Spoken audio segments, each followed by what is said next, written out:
மக்களுக்கு நல்லது பண்றதுக்கு அரசியலுக்கு வாங்கடா, கொள்ளை அடிக்கிறது கொலை பண்றதுக்கு மாடா அரசியலுக்கு. சட்டமன்ற தேர்தலில் நீங்க யாருக்கு ஓட்டு போறதா இருக்கீங்க? எதுக்கு? விஜய்க்கா? ஓகே. விசிலுக்கு தாங்க போடலாங்க. அப்படிங்களா? எதனாலனா? உதயசூரியன் வந்தோன்னா தொழிலே இருக்காது, தொழிலை முடக்கி கொண்டு போயிடுவாங்க. அதனால விசிலு புதுசாக வர்றதுனால விசிலுக்கு வாய்ப்பு கொடுக்கலான்னு இருக்கிறோம்.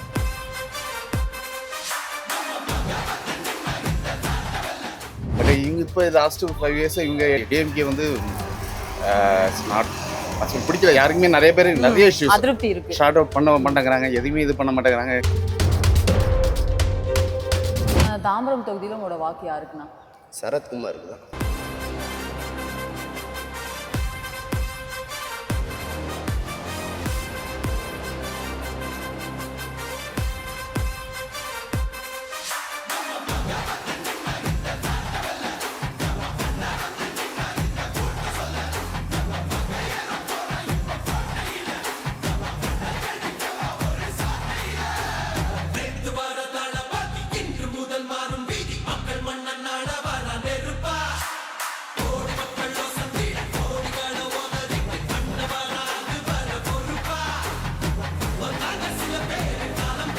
தமிழ்நாடு திமுக கோட்டைன்னு தான் சொல்லி சுற்றிட்டு இருந்தாங்க. அதாவது மக்கள் விரும்பும் முதல்வர் வேட்பாளராக என்னைக்கு வந்து தளபதி அவர்கள் ஒரு உண்மையான தலைவர் வந்தாரோ அன்னிலேருந்து தமிழ்நாடே வந்து தாவேக்கா கோட்டையாக மாறிடுச்சு. சரிங்களா? அப்போ தாம்பரம் மட்டும் என்ன அதில் உதாரணம்? தாவேக்கா விசிலுக்கு தாங்க போடலாங்க. டிவிக்கு தான், தாவேக்கா. விஜய் தான். டிவிக்கு தான் கண்டிப்பாக நம்ம ஓட்டு.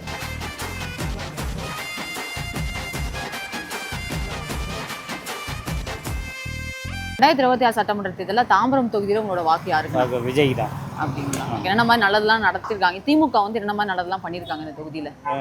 ஆனால் விஜய் தான் ஒருவர் இருப்போம். அப்படிங்களா? உங்க ஆதரவு விஜய் தான். டிவிக்கு தான் கண்டிப்பாக நம்ம ஓட்டு. அப்படிங்களா? சட்டமன்ற தேர்தலில் நீங்க யாருக்கு ஓட்டு போறதா இருக்கீங்க? எதுக்கு? விஜய்க்கா? ஓகே. எதனால? 2026 சட்டமன்ற தேர்தலில் தாம்பரம் தொகுதியில் உங்களோட ஆதரவு யாருக்குண்ணா? விசிலுக்கு தாங்க போடலாங்க. அப்படிங்களா? எதனாலனா? உதயசூரியன் வந்தோன்னா தொழிலே இருக்காது, தொழிலை முடக்கி கொண்டு போயிடுவாங்க. அதனால விசிலு புதுசாக வர்றதுனால விசிலுக்கு வாய்ப்பு கொடுக்கலான்னு இருக்கிறோம். அப்படிங்களா? ஆமாம். ஏடிஎம்கேல வந்து ஒற்றுமை கிடையாது, அதனால அவங்க எப்படி வர்றாங்கங்கிறது தெரியல. அதனால புதுசாக வர விசிலுக்கு வாய்ப்பு கொடுக்கலான்னு இருக்கோம். 2026 சட்டமன்ற தேர்தலில் உங்க தொகுதியில் உங்களோட ஆதரவு யாரு? எங்களோட 2026 என்டிஏ கூட்டணிக்கு. அப்படிங்களா? ஆமாம். எதனாலனா? இதுக்கு அதெல்லாம் இப்போ லாஸ்ட்டாக ஒரு எடப்பாடியோட 4.5 இயர்ஸ் இது வந்து ஓரளவு அட்மினிஸ்ட்ரேஷனுக்கு ஓரளவு நல்லா இருந்துச்சு. பட் இப்போ லாஸ்ட்டு 5 இயர்ஸ் பார்த்தீங்கன்னா டிஎம்கேயோட வந்து நல்லா பண்ணாலும் பட்டு அட்மினிஸ்ட்ரேஷன் வந்து ரொம்ப புவர். 2026 சட்டமன்ற தேர்தலில் தாம்பரம் தொகுதியில் உங்களோட வாக்கு யாருக்கு? 2026 சட்டமன்ற தேர்தலில் தாம்பரம் தொகுதியில் உங்களோட வாக்கு யாருக்கு? டிஎம்கே. டிஎம்கேக்கா? எந்தெந்த மாதிரி நல்லதெல்லாம் பண்ணியிருக்காங்க கடைசி 5 வருஷத்தில்? ஓகே, எல்லாமே நல்லா தான் இருக்குது, எதுவும் ப்ராப்ளம் இல்லை நம்ம ஏரியாவில். 2026 சட்டமன்ற தேர்தலில் உங்கள் தொகுதியில் உங்களோட வாக்கு யார்? எங்கள் தொகுதியில் டிவிக்கு தான். ஓகே. எதனாலண்ணா? ஒரு புதுசாக வரவங்க விஜய் கட்சியிலேருந்து அவங்களுக்கு ஆதரவு தெரிவித்து 2 கட்சிகளும் ஆண்டாங்க, அவங்கள வளர்த்து பார்க்கணும்ல. 2026 சட்டமன்ற தேர்தலில் தாம்பரம் தொகுதியில் உங்களோட வாக்கு யாருக்கு? சீமானு. எதனால்? இல்லை, இருக்கிறவங்களாம் நிறைய ஆண்டுட்டாங்க, அதனால் இவங்களுக்கெல்லாம் பேக்ரவுண்டு இருக்குது.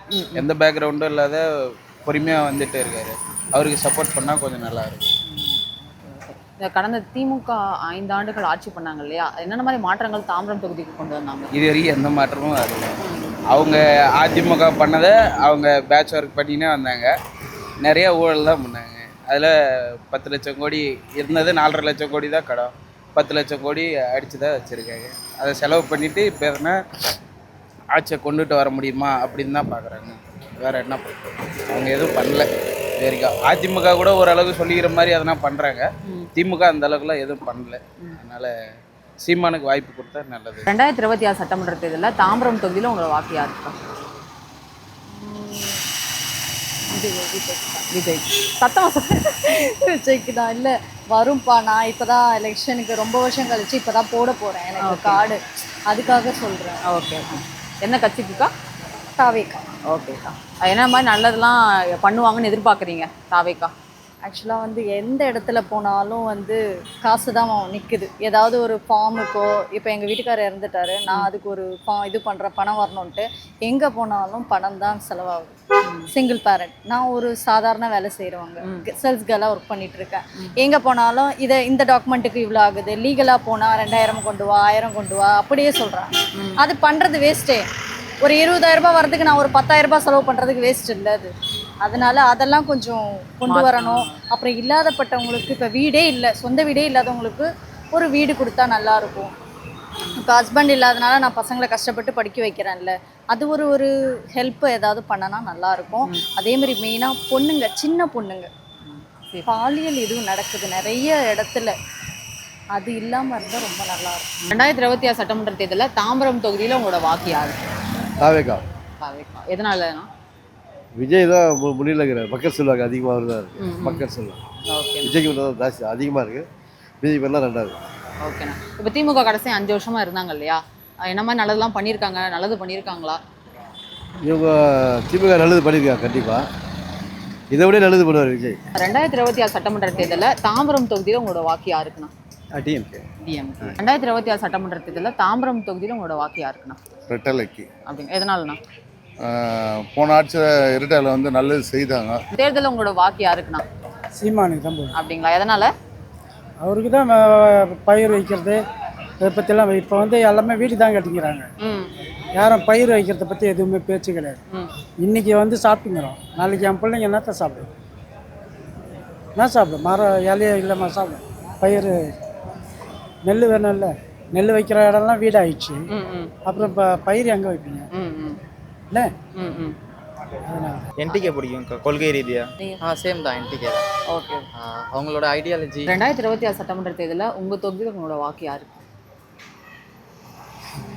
ரொம்ப டீப் பர்சனல் கேள்வியாக இருக்கு, தெரியுதுல. என்னோட ஓட்டு வந்து பர்சனல், அதை சொல்லலை. பட் நீங்கள் என்ன ரீசன்ட் டேஸில் இங்கே என்ன போகுது அப்படின்னு. ஸோ தாம்பரம் தொகுதியில் வந்து ரொம்ப 3 தடவைக்கு மேலே எஸ்ஆர் ராஜா அவங்களே இருந்ததுனால நிறையா கருத்து வேறுபாடுகள் எல்லாம் இருந்ததுனால இந்த வாட்டி வேறு கேண்டிடேட் கிருத்திகா தேவி இருக்காங்க. ஷீ இஸ் ஆல்சோ நல்ல கேண்டிடேட். பட் எனக்கு தெரிஞ்சது அரசியல் ரீதியாக இல்லாத ஒரு விஜய்க்கு ஒரு அதிகமான ஓட்டு சதவிகிதம் இருக்கதா தெரியுது. ஆனால் இந்த தேர்தலில் உங்களோட வாக்கு யாருக்குண்ணா? விஜய்க்கு தான் போடுவோம். அப்படிங்களா, எதனாலண்ணா? இது ஒரு மாற்றம் தான், புதுசாக வர வைக்கலான்னு. 2026 சட்டமன்ற தேர்தலில் இந்த தொகுதியில் உங்களோட வாக்கு யாருக்கு? இந்த வாக்கு யாருக்குன்னா சூரியனுக்கு தான் போடுவோம். 2026 சட்டமன்ற தேர்தலில் தாம்பரம் தொகுதியில் உங்களோட வாக்கு யாருக்குண்ணா? இரட்டலை. எதனாலண்ணா? போன ஆட்சியிலேருந்து எல்லாம் விலைவாசி எல்லாம் ஏறி போச்சு. வேறு ஆட்சி மாற்றம் வந்தால் கொஞ்சம் நல்லா இருக்கும். இந்த தேர்தலில் உங்களோட வாக்கு யாருக்குண்ணா? டிஎம்கே தான். இந்த எலெக்ஷனில் உங்கள் ஓட்டு யாருக்கு ப்ரோ? தளபதி விஜய்க்கு போகலாம். அப்படிங்களா, எதனால்? அதனால் ஒரு புதிய மாற்றம் வரட்டும் தான். ஓகே, இத்தனை வருஷம் போட்டும் ஒரு பயணம் இல்லை. ஸோ இந்த வருஷமாச்சு அவருக்கு வாய்ப்பு கொடுக்கலாம். இந்த எலெக்ஷனில் உங்களோட ஓட்டு யாருக்கு? விஜய்க்கு தான். அப்படிங்களா, எதனால்? இதனால் புதுசாக வந்திருக்காரு, ஏதாவது மாறலாம் அப்படின்ற ஒரு ஆக்ஷன். வாக்கு வந்து நாங்கள் வந்து இந்து முன்னணி. ஓ, நான் இந்துக்காரன், அதனால் இந்துக்கு தான் போடுவேன். என்னுடைய ஆசை. எந்த கட்சிக்கு? எந்த கட்சினா இந்து முன்னணி கட்சி. மதசார்பற்ற கூட்டணி தான் ஓட்டு போடுவேன். அப்படிங்களா, எதனால் இருக்கு? அதுதான் நாட்டில் இருந்தால் கொஞ்சம் அமைதியாக இருக்கும்னு எதிர்பார்க்கும். எலெக்ஷனில் உங்களோட ஓட்டு யாருக்கு? விஜய்க்கு தான். அப்படிங்களா, எதனாலண்ணா? ஒரு மாற்றம் வேணும். திமுக அதிமுக விட்டுட்டு விஜய்க்கு ஒரு ஓட்டு, அவருக்கு என்ன மாற்றம் பண்ணுறான்னு பார்க்கணும். ஆனால் இந்த தேர்தலில் உங்களோட வாக்கு யாருக்குண்ணா? நான் ரெட்டாலை இதமாக ஓட்டு போடுவேன். அப்படிங்களா, எதனாலண்ணா? எனக்கு அப்போதுலேருந்து ரெட்டாலை பிடிக்கும், அதனால ரெட்டாலை ஓட்டு போடுவேன். எலெக்ஷனில் உங்களோட ஓட்டு யாருக்குண்ணா? ஒரே சூரியனுக்கு தான். அப்படிங்களா, எதனால்? எனக்கு அவங்க தான் நல்லா எல்லாம் நாலேஜ் இருக்கிற மாதிரி தெரியுது. இந்த எலெக்ஷனில் உங்களோட ஓட்டு யாருக்குண்ணா? என்னோட எலெக்ஷனில் என்னோட ஓட்டு வந்து தாவேக்காக தான். எதனால தான்? எதனாலக்கா 40 வருஷமாக மாறி மாறி ஆனந்திருக்காங்க அவங்க. இந்த வருஷம் ஒரு புதுசாக வரட்டுமே, புதுசாக வந்தாண்டாக்க நாட்டுக்கு நல்லது பண்ணுறேன்னு சொல்கிறாரு. அவர் மூலமாக ஆட்டோக்காரருக்கும் சரி, இருக்கிற தொழிலாளருக்கும் நல்லது நடக்குன்னு சொல்லி நாங்கள் எதிர்பார்க்குறோம். இந்த எலெக்ஷனில் உங்களோட ஓட்டு யாருக்குண்ணா? டிவிக்கு ஒரு மாற்றத்துக்காக. எலெக்ஷனில் உங்களோட ஓட்டு யாருக்கு சார்? என்னுடைய ஓட்டு எடப்பாடிக்கு. அப்படிங்களா, எதனால? எதனால? நான் அந்த கட்சியாக இருக்கனால அது. இந்த எலெக்ஷனில் உங்களோட ஓட்டு யாருக்கு? என் ஓட்டு யாருக்குன்னா நான் யோசிச்சா நான் போட்டால் மாற்றம் வேணும்னா டீம் கேக்கு தான். இந்த தேர்தலில் உங்களோட வாக்கு யாருக்கு? ஸ்டாலினுக்கு தான். நான் எப்பயும் ரெட்டலைக்கு தான் போடுவேன், யாருக்கும் போட மாட்டேன். என்னுடைய நான் சிறு வயதிலிருந்து ரெட்டரை தான் போடுவேன், அவ்வளோதான். இந்த எலெக்ஷனில் உங்களோட ஓட்டு யாருக்குண்ணா? விசில் சின்னது தான் ஓட்டு. எதுக்காகண்ணா? ஒரு நல்லது பண்ணுவான்னு நினைக்கிறேன். இந்த எலெக்ஷனில் உங்களோட ஓட்டு யாரு? டிவி கேட்குதான். எதுக்காக? பிறப்புக்கும் எல்லா உயிருக்கும்ன்ற ஒரு கொள்கைக்காக. இந்த எலெக்ஷனில் உங்களோட ஓட்டு யாருக்கு ப்ரோ? நம்ம ஓட்டு ஏடிஎம்கே தான். ஓகே. தேர்தலில் உங்களோட வாக்கு யாருக்குண்ணா? டிவிக்கு. இந்த தேர்தலில் உங்களோட வாக்கு யாருக்கு? டிவிக்கு தான் மேடம். எதனாலண்ணா? தளபதி வரட்டுமே ஃபர்ஸ்ட் டைம் ம். வந்தால் மக்களுக்கு எல்லாம் நல்லதுவான ஒரு ஐடியா இருக்குது. தாம்பரம் தொகுதியில் உங்களோட வாக்கு யாருக்குண்ணா? சரத்குமாருக்கு தான். அப்படிங்களா? எதனாலண்ணா? செய்கிறார். ஏற்கனவே வந்து இந்த விஜய் அரசியல் வரதுக்கு முன்னே இருந்தார் அவர் ரசிகர் மன்றத்தில். அப்படிலேருந்தே செஞ்சிட்ருக்காரு, ஒரு சில நல்ல விஷயம்லாம் செஞ்சிட்ருக்காரு. அதனால் சரத்குமார் இந்த வாட்டி ஓட்டு. தாம்பரத்தில் தாவேக்கான ஆதரவு எப்படி இருக்குண்ணா? நிச்சயமாக சிஸ்டர், ரொம்ப சூப்பராக இருக்குது. ஏன்னா நாங்கள் வந்து இந்த தேர்தல் தேதி அறிவிக்கிறதுக்கு முன்னாடியே பார்த்தீங்கன்னா நாங்கள் ஒரு மாதம் முன்னாடியே நாங்கள் பிரச்சாரத்தை ஸ்டார்ட் பண்ணிட்டோம். ஒரு இந்த தாம்பரம் தொகுதியில் இருக்கிற எல்லா பகுதியும், கிட்டத்தட்ட 6 பகுதி, 3 ஊராட்சி, ஒரு ஒன்றியம், கிட்டத்தட்ட எல்லா ஊருக்குமே 1.5 லட்சம் நோட்டீஸ் எடுத்துகிட்டு போயிட்டு விசில் சின்னத்தை போய் கொண்டு சேர்த்தோம். ஒரு வீட்லேயும் அவ்வளோ எதிர்பார்ப்போடு எங்களை வரவேற்கிறாங்க. வாங்கப்பா, இத்தனை நாள் உங்களை தான் வெயிட் பண்ணிகிட்டு இருக்கோம், நிச்சயம் உங்களுக்கு சப்போர்ட்டு மாற்று கண்டிப்பாகவும் இருக்குது. கண்டிப்பாக தளபதிக்காக ஒரு வீட்லேயும் குட்டீஸ்லேருந்து பெரியவங்க வரைக்கும் தளபதியை வந்து ரொம்ப நேசிக்கிறாங்க, வரவேற்கிறாங்க. ஒரு புதிய மாற்றத்தை வேணும்ன்ட்டு தாம்பரம் தொகுதியில் கண்டிப்பாக வந்து கேட்குறாங்க சிஸ்டர். ஓகேண்ணா. என்ன மாதிரி மாற்றங்கள்லாம் வந்து தாவேக்கா கொண்டு வரும்னு நினைக்கிறீங்க? நிச்சயமாக ஊழல் இல்லாத, மெயின் ஊழல், கரப்ஷன் இருக்கக்கூடாது. ஏன்னா இந்த தாம்பரம் மாநகராட்சியை பொறுத்த வரைக்குமே நிறைய கரப்ஷன் தான். 5 ஜோன் இருக்குது. 5 ஜோன்லேயுமே வந்து பார்த்தீங்கன்னா கரப்ஷன் தான் இருக்குது. எதுவாங்க பாதாள சாக்கடை திட்டம்ன்றா இருக்கட்டும், எதுவுமே நிறைவேற்றலை. அவங்க சொன்ன திமுக கொடுத்த வாக்குறுதல் எதுவுமே இங்கே நிறைவேற்றலை. மாதம் அந்த மின் கட்டண முறை, மாநகராட்சி ஆன உடனே பார்த்தீங்கன்னா இப்போ தான் ரீசெண்டாக மாநகராட்சி ஆச்சு ஆன உடனே பார்த்தீங்கன்னா அப்படியே வந்து டேக்ஸ் வந்து பயங்கரமாக பெரிய ஒரு பேரடியாக வந்து விழுந்திருக்கு. ஆனால் இங்கே மாநகராட்சியே இருந்தாலும் இங்கே வந்து நிறைய ஸ்லம்ஸ் இருக்குது. மக்களோட வாழ்வாதாரம் எதுவுமே மேம்படல. சரியான குடிநீர், சாக்கடை, மழைலாம் பெஞ்சுன்னு வச்சுக்கோங்க, இடுப்பு அளவுக்கு தண்ணி நிற்கும். ஸோ நிறைய இதெல்லாம் இருக்குது. இதை வந்து எங்களோட வேட்பாளர் சரத்குமார் வந்து நிச்சயம் வந்து தளபதி கிட்ட கொண்டு போயிட்டு க்ளீன் தாம்பரமாக ஆக்குவார்ன்றதை நாங்கள் ஒரு குறிக்கோளோட நாங்கள் இருக்கோம். கில்லி சரத்தண்ணா வந்து இதுக்கு முன்னாடி நிறைய நலத்திட்டங்கள் வரத்துக்கு முன்னாடியே பண்ணியிருக்காரு அப்படின்னு கேள்விப்பட்ட, அதை பற்றி 2 நிச்சயமாக சிஸ்டர், கிட்டத்தட்ட வந்து ஒரு 20 வருஷமாக தளபதியோட மக்கள் இயக்கத்தில் ஒரு ரசிகர் நற்பணி மன்றமாக இருந்து மக்கள் இயக்கமாகி இன்னைக்கு தமிழக வெற்றிகளமாக இருந்து 20 வருஷமாக தளபதி கூட ட்ராவல் பண்ணி பல்வேறு நலத்திட்ட உதவிகள், ஓகேங்களா, அதாவது எல்லாமே சொந்த பணம். நமக்கு யாருமே நம்ம போயிட்டு ஃபண்டோ ஹெல்ப்போ எதுவுமே நம்ம கேட்கல. எல்லாம் நம்மளோட நிர்வாகிகள், சரத் கூட இருக்கிற ஃப்ரெண்ட்ஸு, நாங்களாம் மாதிரி எல்லா நிர்வாகிகளும் சேர்ந்து பல்வேறு நலத்திட்ட உதவிகள் பண்ணி தான் வந்து இந்த இடத்துக்கு அவர் வந்திருக்காரு. தளபதி சொன்ன அனைத்து திட்டமே வந்து இந்த தாம்பரம் தொகுதியில் வந்து மக்கள் இயக்கமாக இருக்கும் போது பண்ணியிருக்காரு. தமிழ்நாட்டிலேயே முதல் முறையாக தளபதி விலையெல்லாம் ரொட்டி பால் முட்டை திட்டம், அதாவது அந்த குழந்தைங்க, அதாவது வாரம் ஞாயிற்றுக்கிழமை ஏழை எளிய மாணவர்கள் பள்ளி குழந்தைங்களுக்கு வந்து ஊட்டச்சத்து இதுன்றதுக்காக வந்து பார்த்திங்கன்னா 2 ஸ்லைஸ் பிரெட்டு, பால், ஒரு டம்ளர் காய்ச்சின பால், அவிச்ச முட்டை, இது எல்லாமே வந்து சரத் அவர்கள் வந்து தாம்பரம் ப்ளஸ் பல்லாவரம் தொகுதியில் வந்து மக்கள் இயக்கத்தில் வந்து ஒரு மாவட்ட செயலர் தலைவராக இருக்கும் போது எல்லாமே அதை பண்ணியிருக்காரு. அதே போல் நிறைய விஷயங்கள், அந்த வருதா புயலாக இருக்கட்டும், இந்த மழை பெஞ்சு இந்த சிடிஓ காலனிலாம் வந்து ஃப்ளட் அஃபெக்ட் ஆகும், அவரோட சொந்த செலவில் போட்டை வச்சு நிறைய மக்களை ரெஸ்கியூ பண்ணியிருக்காரு. லாக்அப் டெத்தில் இறந்த ஆமாம், அதுக்கும் பார்த்தீங்கன்னா அவர் பெருசாக வந்து அவர் வந்து ஒரு குரல் கொடுத்து அதை கொண்டு போனார் சிஸ்டர். தாம்பரம் தொகுதியில் வந்து பார்த்தீங்கன்னா இப்போ தாவேக்கா வந்து ரொம்ப பிரம்மாண்டமாக வரவேற்கிறாங்க. என்னென்னு வந்து பார்த்தீங்கன்னா இப்போ ஆண்டுட்டு இந்த கட்சியும் சரி, ஏடிஎம்கேவும் சரி, எல்லாமே ஊழல், திருட்டு, எல்லாத்துலேயுமே வந்து பார்த்திங்கன்னா ஊழல் தான். ஸோ அதனால் வந்து மக்கள் வந்து இந்த ஆட்சியை விரும்பலை. புதுசாக ஒரு தலைவர் வராரு, மக்களுக்கான தலைவர் வராருனால தாவேக்காவை கண்டிப்பாக மக்கள் வந்து ஏற்றுக்கிட்டாங்க. ஸோ அதனால் இந்த 2026 தமிழக முதல்வராக எங்கள் அண்ணன் தளபதி அவர்கள் ஆட்சியில் கண்டிப்பாக உட்காருவார். தாம்பரம் சட்டமன்ற வேட்பாளராக, வெற்றி வேட்பாளராக தளபதி அறிவிச்சிருக்காரு. ஸோ அவரும் இங்கே சட்டமன்ற உறுப்பினராக கண்டிப்பாக உட்காருவார். ஓகே. தாவேக்கா சார்பாக வந்து நிறைய நலத்திட்டங்கள் பெண்களுக்காக அறிவிச்சிருக்காங்க. அதை வந்து நான் கண்டிப்பாக நிறைவேற்றுவேன் அப்படின்ற மாதிரி தலைவர் சொல்லியிருக்காங்க. அதை நீங்கள் எப்படி பார்க்குறீங்க? கண்டிப்பாக இது எந்த அரசியல் கட்சி தலைவரும் இது வரைக்கும் அறிவிச்சது கிடையாது. பெண்களுக்கு வந்து முதல்ல முக்கியத்துவம் கொடுக்குறது தாவேக்காவில் வந்து முன்னுரிமை ஆரம்பத்துலேருந்து இப்போ வரைக்கும் கொடுத்துட்டு தான் இருக்காங்க. ஸோ இப்போ ரீசெண்டாக ஒரு இஷ்யூ நடந்துச்சு, அதுக்குமே வந்து பார்த்திங்கன்னா எங்கள் தளபதி வெளியில் வந்து எல்லாத்துக்கும் பெண்களுக்கு வீட்டை விட்டு வெளியே வரலன்னாங்க. எந்த பர்சனல் எந்த பிரச்சனையாக இருந்தாலும் உடனே வெளியே வந்து எங்களுக்கு அவசரம் ஒரு கம்ப்ளைண்ட்டு கொடுத்துட்டு இருந்தார். இதுல இருந்து தாவேக்கால பெண்களுக்கு ரொம்ப முக்கியத்துவம் கொடுக்குறாங்க. இதுல இருந்து தெரிஞ்சுக்கலாம். நீங்க தாம்பரம் தொகுதியில தாவேக்கா வேட்பாளராக களமிறங்க இருக்கீங்க. இந்த தொகுதியில் மக்கள் கிட்ட என்ன மாதிரி வரவேற்பு இருக்குண்ணா உங்களுக்கு? மக்கள் எங்கே போனாலும் மாற்றம் வேணும் தான் எதிர்பார்த்துட்டு இருக்காங்க. ஏன்னா 2 ஊழல் மிகுந்த ஆட்சியும் பார்த்துட்டாங்க, திராவிட மாடல் அரசியும் பார்த்துட்டாங்க, அதுக்கு முன்னாடி இருந்த அதிமுக ஆட்சியும் பார்த்துட்டாங்க. இன்றைக்கி வந்து மக்களை நேசிக்கக்கூடிய ஒரு உண்மையான தலைவர், ஓகேங்களா, அறிஞர் அண்ணா அவர்கள் தான் திமுகவின் அந்த உதயசூரியன் சின்னத்தை உருவாக்குனாரு. இந்த பக்கம் எம்ஜிஆர் அவர்கள் தான் இரட்டை இலை சின்னத்தை உருவாக்குனார். அப்படின்னும் போல உதயசூரியன் சின்னத்தை வச்சும் இரட்டை இலை சின்னத்தை வச்சும் இவங்க எல்லாருமே ஊழல் செஞ்சு பார்த்து முடிச்சிட்டாங்க. இன்னைக்கு புதுசாக நம்மளோட விசில் சின்னத்தை மட்டும்தான் மக்கள் எல்லாருமே ஆதரிக்கிறாங்க. ஒரு மக்களை நேசிக்கக்கூடிய ஒரு உண்மையான தலைவர் ஒரு உச்சத்தை விட்டுட்டு அவரோட ஊதியத்தை விட்டுட்டு வந்திருக்காருன்னா ஒரு மாற்றம் வேணும், மக்களுக்கு எல்லாமே நல்லது நடக்கணுன்றதுக்காக எங்கே போனாலும் மக்கள் ஆரவாரமாக வந்து வரவேற்றுட்டு இருக்காங்க. ஓகே, தலைவர் விஜய் அவர்கள் வந்து தொகுதிக்கு வருவாரா? அவரை பார்க்க முடியுமா நம்மளால? கட்டாயம் மேடம், அதுக்கான பர்மிஷன் எல்லாமே எஸ்பி ஆஃபீஸில் கொடுத்துருக்காங்க.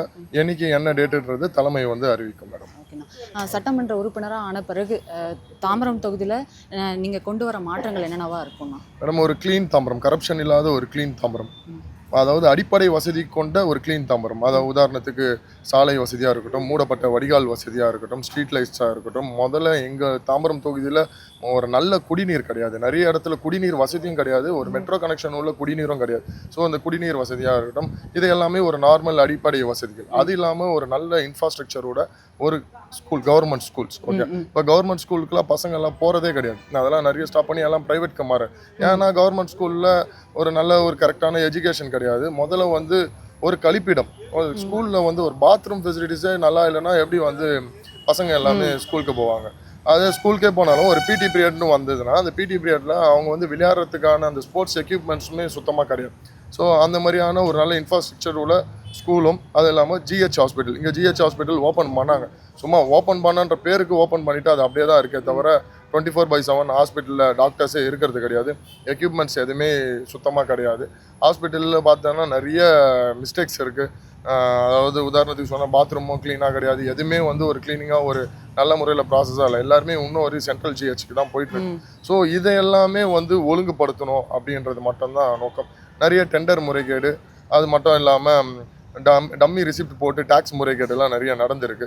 ஸோ இதெல்லாம் இல்லாமல் சுற்றுச்சூழலை பாதுகாக்கிற வகையில், ஏரிகளை பாதுகாக்கிற வகையில் நல்ல நீர்நிலங்களை உருவாக்கி நல்ல முறையில் தாம்பரம் தொகுதியை ஒரு க்ளீன் தாம்பரமாக உருவாக்கணுன்றது மட்டும்தான் மேடம். ஓகேண்ணா, கடந்த 2 தேர்தலையுமே வந்து திமுக தான் இங்கே வின் பண்ணியிருக்காங்க. அதுக்கு முன்னாடியும் ஒரு சில தேர்தலில் வந்து திமுக வின் பண்ணியிருக்காங்க. பெரும்பாலும் பேசும்போது திமுக கோட்டை அப்படின்னே தாம்பரத்தை சொல்கிறாங்க. அப்படி இருக்கும்போது தாவேகா உள்ளே வருது அப்படின்னா நமக்கான வெற்றி வாய்ப்பு எந்த அளவுக்கு இருக்குன்னு நினைக்கிறேன்? மேடம், தமிழ்நாடே திமுக கோட்டைன்னு தான் சொல்லி சுற்றிட்டு இருந்தாங்க. அதாவது மக்கள் விரும்பும் முதல்வர் வேட்பாளராக என்னைக்கு வந்து தளபதி அவர்கள் ஒரு உண்மையான தலைவர் வந்தாரோ அன்னிலேருந்து தமிழ்நாடே வந்து தாவேகா கோட்டையாக மாறிடுச்சு. சரிங்களா? அப்போ தாம்பரம் மட்டும் என்ன அதில் உதாரணம்? அதனால் வந்து தாம்பரமும் அதே தான். நான் இப்பயும் சொல்கிறேன், இந்த எலெக்ஷன் 23ஆம் தேதி முடிஞ்சதுக்கு அப்புறம் தாம்பரம் மட்டும் இல்லை, தமிழ்நாடு மொத்தமும் அது வந்து தாவேகா கோட்டைன்றதை கட்டாயம் வந்து அதை நாங்கள் நிரூபிப்போம்.